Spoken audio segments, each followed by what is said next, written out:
මගේ ඉතින් දුව මට හදලා දුන්න මේ කුරක්කන් කියන්නේ ඒක මම කොහොමද කුරක්කන් කියන්නේ බොහොමකට උදේට බත් කනකොට වඩා හරි ශක්තිමත් කුරක්කක් කියන්නේ ඒක. ඒක බොන ගමන් කතා කරේ. ඔයගන්ට හරි ලස්සන පණිවිඩයක් දෙන්න හදන්නේ. මොකද මම එක්තරා ඉතින් ඉස්කෝලේ යන කාලේ අවුරුදු 14 15 කාලේ දැන් මගේ ආයුකිතේ මම නම කියන්නේ පියල් කියමුකෝ අපි. නැත්te ගිහලා ගොළු මඩ වහන්දී තිබ්බ කඩ. මම එතන තියෙනවා රත්තරන් පාටින් උතුපු චොකලට්. ඒවා තියෙනවා.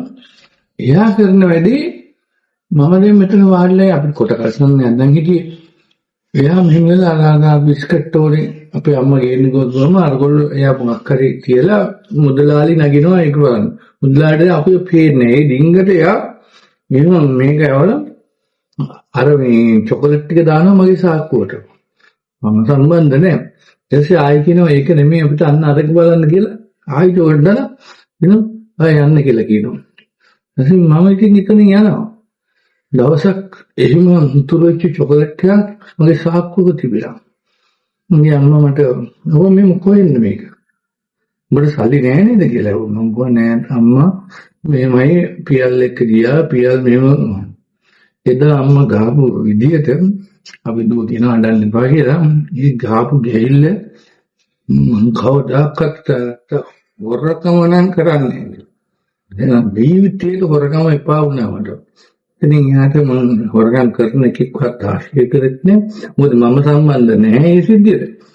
අද බලනකොට සිත්නසේනා ඔය ටීවී නේ channel වල අල්ලස් ගාලා හොරගම් කරලා ලොකු මිනිස්සු ඊට ගෙවල් වල යනකොට තේරෙනවා මගේ අම්මා ඉඳන් මට ගහපු නිසා කවදාකවත් FBI එකට CID එකටවත් උසාවියකට මම නැගන්නේ.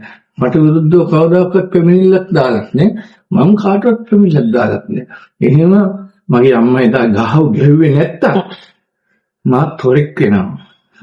ඒ නිසා මං හොරෙක් නොවනේ මගේ අම්මා නිසා බණ්ඩුළු ගුණවර්ධනයන්ගෙන් අහන්න එයා ලක්ෂ 220ක් දුන්නා නිවුස් පේපර් චිත්‍රපටයට. අපි ලක්ෂ 150කින් චිත්‍රපටය කරලා ඒ තුරු ඉස්සර කියලා කිව්වා. ඊට පස්සේ අපිට ගොඩක් චිත්‍රපටි ආවා.